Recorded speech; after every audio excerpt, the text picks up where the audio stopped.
Hey guys and welcome, I'm Piotr from Luquify Photos and today we'll try to unbend the horizon.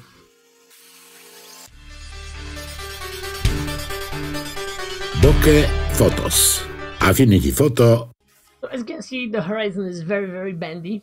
It's pretty much bent because this is a panorama from 7 different photographies, and this is the example I wanted to show you. So what can we do right now?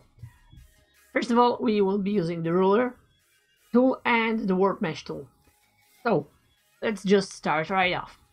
First, click the letter V or move tool, click on the ruler and go down with this. For this, let's pick this ship as our main point. As you can see, the water on the left, the horizon line is below our reference line, the blue line, the ruler line. On the right, the sea level is over this. We'll have to fix this.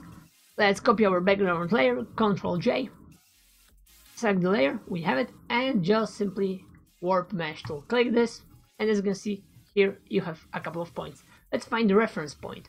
I would like to choose the ship because this is a great spot because on the left we will have to make a different kind of adjustment, and on the right a little bit different. So we have our left side of our photo, and let's try to simply move this point up. Let's zoom inside and make the edge of the water on the edge of the photo match our reference line, our horizon line. Okay, great, so we have this. Now we have those handles, as you can see, for the curve between those 2 points, and let's try to fill and play around with them, lower down the sea level accordingly. This looks more or less good. We'll zoom in a moment. Okay, so as you can see, this looks pretty good. It's still under the line, those 3 pixels. Let's move it up. Okay, this is just straight on the line. This is water waves. There are waves, water moves, so we can live with this. This is actually a tree line with some ships. There is land over the horizon, so it's okay. This is a little bit over the top. Let's move it down a little bit, just like that. Let's see how it goes here. Let's move this up again. Okay, let's take this a little bit lower once more, and we pretty much need to play as long as the effect is not satisfactory. I would say this looks pretty much okay. Let's just go through this one more time. This is our anchor point. So as you can see, nothing on this section, on the right section, changed. And let's go through the horizon line right now. Okay, it's pretty solid. This is the horizon, yes, this is also a little bit over, but it's very consistent, and all over the whole horizon line there is the same effect. So I would keep it at that for now. And remember, if you are changing any point or any handle, it will change only the surrounding areas. Nothing else will change. It's great for actually isolating part of the photos you need to manipulate and fix. Okay, so now the second part. Let's try and start with the edge over here.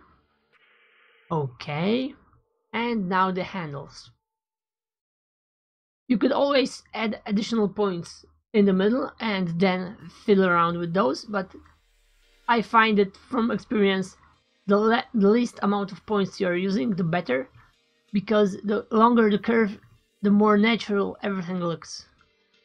And pretty much that's it. Okay, let's see this line here. A little bit lower, I would say. Yes, great. Here this is awesome. As you can see here, there is a small panorama glitch while stitching. You can read everything about. The link is on the top right now. How to stitch panorama in Affinity. Let's maybe add a section here. Click here. And move that part a little bit higher. Something like that. This unfortunately will have, we can all try and move this also a little bit higher. Just add a point here and move it up. Just try and remember that this should look as natural as possible. It might be bendy, but we will check in a moment this from a distance. We'll zoom out and everything will be clear. Okay, we have our curve, and as you can see, it's pretty much a mirror reflection of the horizon line we had originally. This is how it works. Okay, so we have our sections. Let's click apply. Let's use the move tool, letter V. Get rid of the... just zoom out and see. This looks okay. Is it straight enough? I would say it goes a little bit higher here, but maybe this is just an optical illusion. But let's just simply add a small adjustment. I would add a point here and just simply lower everything down on that side.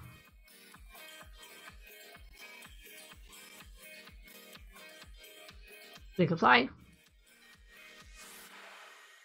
Yes, I think now it is a little bit better.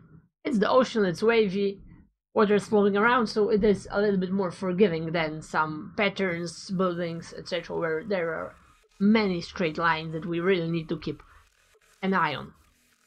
So guys, this is it. This is how you can do it. Just use the ruler, use the move tool, click on the ruler, and add additional one. Vertical, horizontal, whatever. If you want to get rid of this, you also need to click V or use the move tool and just move the ruler out of the canvas, out of the picture. It will disappear. Warp mesh tool, very simple to use. Just simply grab a photo, make it crooked, or photograph some bendy lines, and then just play around to get the feel about the tool, how it works, and what can you do with this. And was there anything else? Pretty much no. I would say this is how you fix a bent horizon if you are using, for example, stitching panoramas like I am, or using a wide angle lens. This might help you if you really want to nail this, for example, 3:1 ratio panorama image and stick the rule of thirds, as they say by the book. This is very handy, and that's it. If you got any questions, feel free to leave this in the comment section, write me an email, whatever, and thanks for tuning in. Bye for now.